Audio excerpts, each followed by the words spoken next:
زینب نقوی لکھتی ہیں کہ جب جس سقراط کو ہم جانتے ہیں وہ افلاطین کی تحریروں کی شکل میں ہم تک پہنچا۔ سقراط کون تھا، کس فلسفے کا بانی تھا، اس کو کس جرم کی سزا ملی، یہ سب افلاطون نے لکھا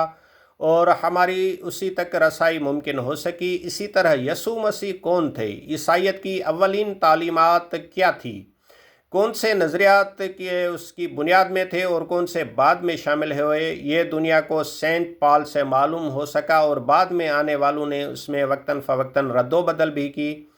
تاریخ اصل میں کیا ہے، اس سے زیادہ اہم یہ ہے کہ وہ تاریخ کے مراحل سے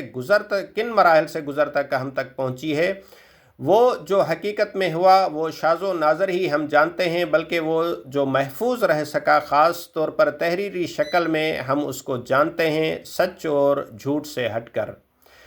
اس سے یہ نقطہ نظر سامنے آتا ہے کہ تحریر اپنے تخیل میں کتنی زیادہ اہمیت رکھتی ہے۔ آپ کسی کہانی، عقیدے یا نظریہ کو کس طرح اور کس شکل میں پیش کرتے ہیں، اس کی سچائی کیسی بھی ہو، اہم یہ ہے کہ اسے پیش کیے گئے مفروضے کو عوام نے اپنایا یا ٹھکرایا، اور گزرتے وقت کے ساتھ ساتھ اس میں تبدیلیوں نے اسے زندہ رکھا یا فنا ہونے دیا۔